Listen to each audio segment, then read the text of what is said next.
Bonjour, une nouvelle de Guy de Maupassant. Première neige. La longue promenade de la Croisette s'arrondit au bord de l'eau bleue. Là-bas, à droite, l'Estérel s'avance au loin dans la mer. Il barre la vue, fermant l'horizon par le joli décor méridional de ses sommets pointus, nombreux et bizarres. À gauche, les îles Sainte-Marguerite et Sainte-Honorat, couchées dans l'eau, montrent leurs dos couverts de sapins. Et tout le long du large golfe, tout le long des grandes montagnes assises autour de Cannes, le peuple blanc des villas semble endormi dans le soleil. On les voit au loin, les maisons claires, semées du haut en bas des monts, tachant de points de neige la verdure sombre. Les plus proches de l'eau ouvrent leurs grilles sur la vaste promenade que viennent baigner les flots tranquilles. Il fait bon, il fait doux. C'est un tiède jour d'hiver où passe à peine un frisson de fraîcheur. Par-dessus les murs des jardins, on aperçoit les orangers et les citronniers pleins de leurs fruits d'or. Des dames vont à pas lents sur le sable de l'avenue, suivies d'enfants qui roulent des cerceaux ou causant avec des messieurs. Une jeune dame vient de sortir de sa petite et coquette maison dont la porte est sur la croisette. Elle s'arrête un instant à regarder les promeneurs, sourit et gagne, dans une allure accablée, un banc vide en face de la mer. Fatiguée d'avoir fait 20 pas, elle s'assied en haletant. Son pâle visage semble celui d'une morte. Elle tousse et porte à ses lèvres ses doigts transparents, comme pour arrêter ces secousses qui l'épuisent. Elle regarde le ciel plein de soleil et d'hirondelles, les sommets capricieux de l'Estérel là-bas, et tout près la mer si bleue, si tranquille, si belle. Elle sourit encore et murmure « Oh, que je suis heureuse !» Elle sait pourtant qu'elle va mourir, qu'elle ne verra point le printemps, que dans un an, le long de la même promenade, ces mêmes gens qui passent devant elle viendront encore respirer l'air tiède de ce doux pays, avec leurs enfants un peu plus grands, avec le cœur toujours rempli d'espoir, de tendresse, de bonheur, tandis qu'au fond d'un cercueil de chêne, la pauvre chair qui lui reste encore aujourd'hui sera tombée en pourriture, laissant seulement ses os couchés dans la robe de soie qu'elle a choisie pour linceul. Elle ne sera plus. Toutes les choses de la vie continueront pour d'autres. Ce sera fini pour elle, fini pour toujours. Elle ne sera plus. Elle sourit et respire tant qu'elle peut de ses poumons malades, les souffles parfumés des jardins. Et elle songe. Elle se souvient, on l'a mariée voici 4 ans avec un gentilhomme normand. C'était un fort garçon barbu, coloré, large d'épaules, d'esprit court et de joyeuse humeur. On les accoupla pour des raisons de fortune qu'elle ne connut point. Elle aurait volontiers dit non. Elle fit oui d'un mouvement de tête pour ne point contrarier père et mère. Elle était parisienne, gaie, heureuse de vivre. Son mari l'emmena en son château normand. C'était un vaste bâtiment de pierre entouré de grands arbres très vieux. Un haut massif de sapins arrêtait le regard en face.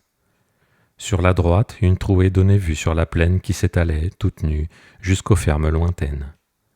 Un chemin de traverse passait devant la barrière et conduisait à la grande route éloignée de 3 kilomètres.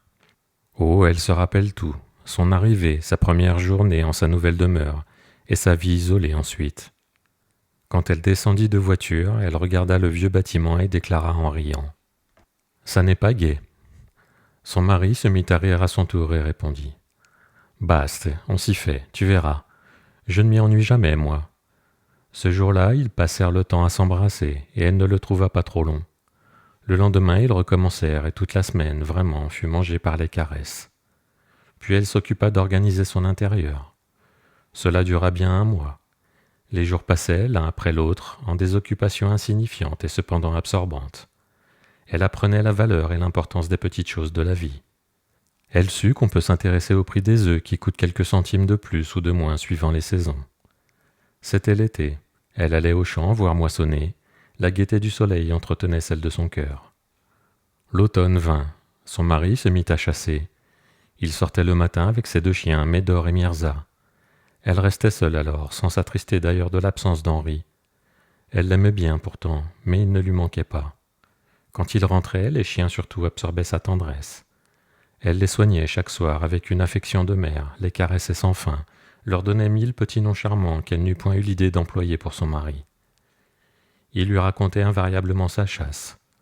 Il désignait les places où il avait rencontré les perdrix, s'étonnait de n'avoir point trouvé de lièvre dans le trèfle de Joseph le Tendu, ou bien paraissait indigné du procédé de monsieur le chapelier du Havre, qui suivait sans cesse la lisière de ses terres pour tirer le gibier levé par lui, Henri de Parville.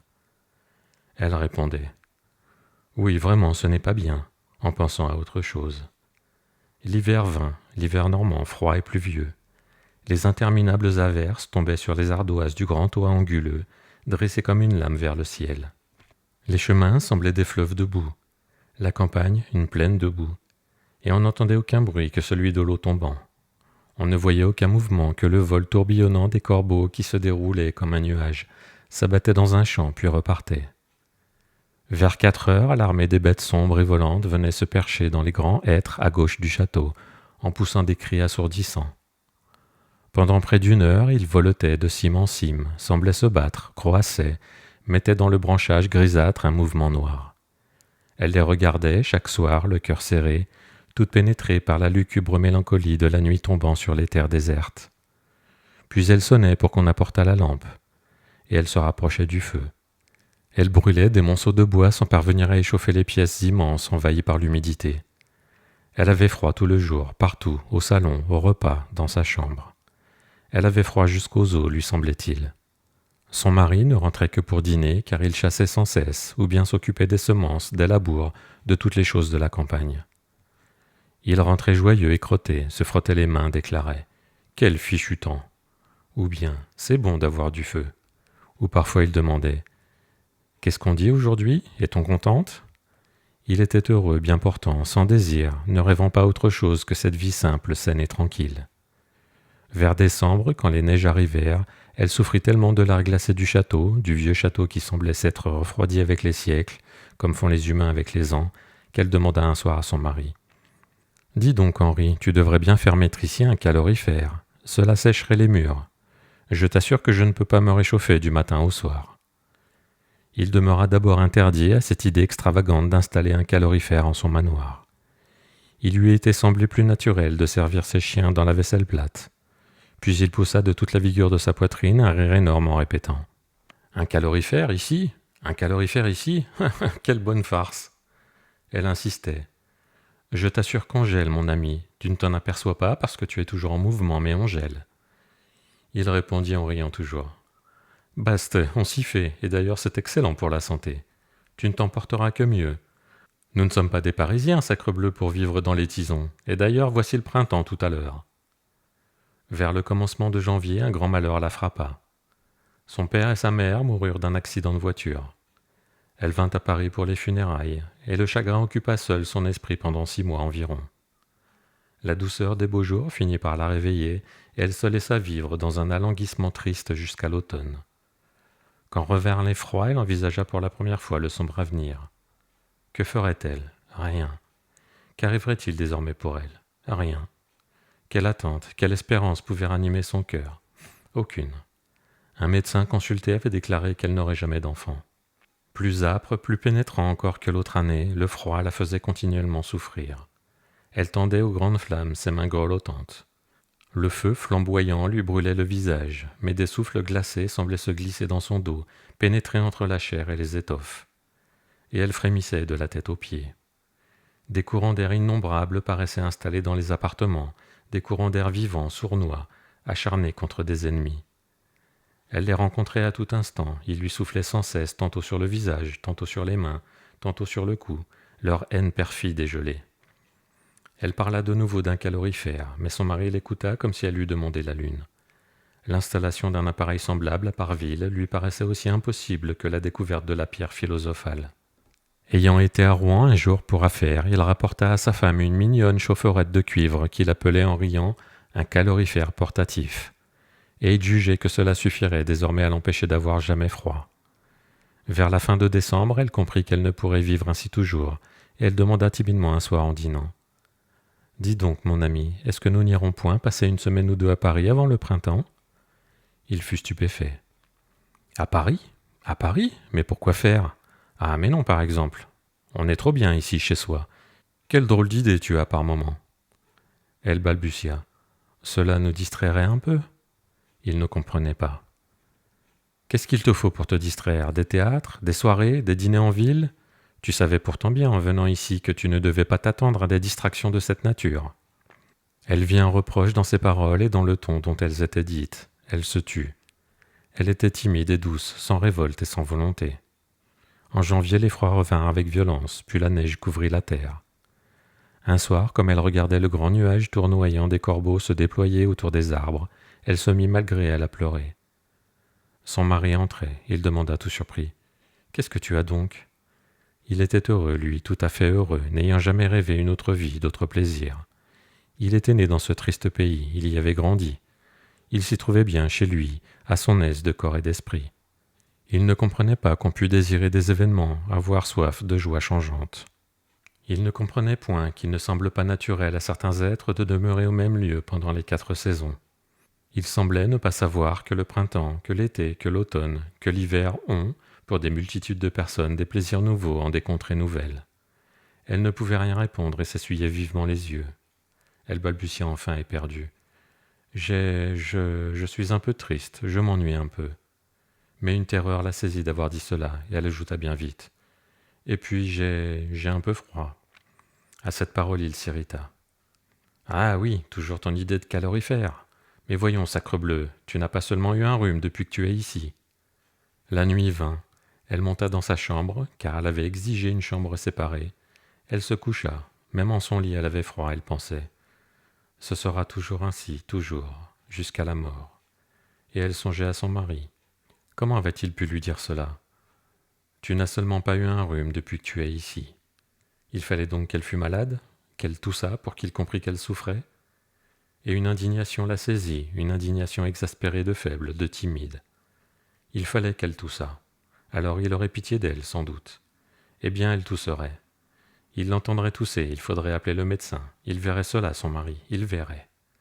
Elle s'était levée nu-jambes, nu-pieds, et une idée enfantine la fit sourire. Je veux un calorifère et je l'aurai.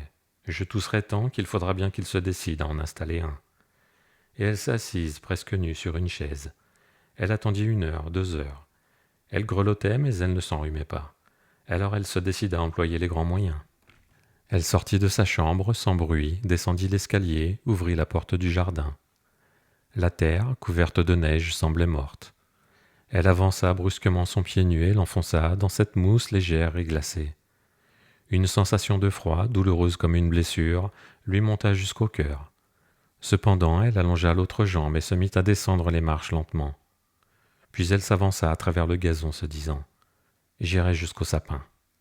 Elle allait à petits pas, en haletant, suffoquée chaque fois qu'elle faisait pénétrer son pied nu dans la neige. Elle toucha de la main le premier sapin, comme pour bien se convaincre elle-même qu'elle avait accompli jusqu'au bout son projet. Puis elle revint. Elle crut 2 ou 3 fois qu'elle allait tomber, tant elle se sentait engourdie et défaillante. Avant de rentrer, toutefois, elle s'assit dans cette écume gelée, et même, elle en ramassa pour se frotter la poitrine.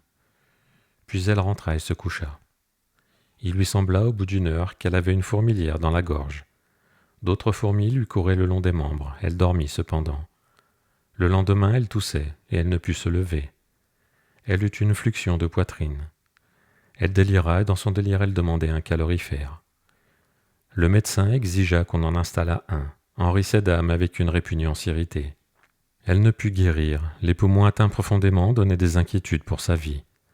Si elle reste ici, elle n'ira pas jusqu'au froid, dit le médecin. On l'envoya dans le Midi. Elle vint à Cannes, connut le soleil, aima la mer, respira l'air des orangers en fleurs. Puis elle retourna dans le nord au printemps. Mais elle vivait maintenant avec la peur de guérir, avec la peur des longs hivers de Normandie, et sitôt qu'elle allait mieux, elle ouvrait la nuit sa fenêtre en songeant aux doux rivages de la Méditerranée. À présent, elle va mourir, elle le sait, elle est heureuse. Elle déploie un journal qu'elle n'avait point ouvert et lit ce titre. La première neige à Paris. Alors elle frissonne et puis sourit. Elle regarde là-bas l'Estérel qui devient rose sous le soleil couchant. Elle regarde le vaste ciel bleu, si bleu, la vaste mer bleue, si bleue, et se lève. Et puis elle rentre à pas lents, s'arrêtant seulement pour tousser, car elle est demeurée trop tard dehors, elle a eu froid, un peu froid. Elle trouve une lettre de son mari. Elle l'ouvre en souriant toujours et elle lit. « Ma chère amie, j'espère que tu vas bien et que tu ne regrettes pas trop notre beau pays. Nous avons depuis quelques jours une bonne gelée qui annonce la neige. Moi, j'adore ce temps-là et tu comprends que je me garde bien d'allumer ton maudit calorifère. Elle cesse de lire, toute heureuse à cette idée qu'elle l'a eue, son calorifère. Sa main droite, qui tient la lettre, retombe lentement sur ses genoux, tandis qu'elle porte à sa bouche sa main gauche comme pour calmer la toux opiniâtre qui lui déchire la poitrine.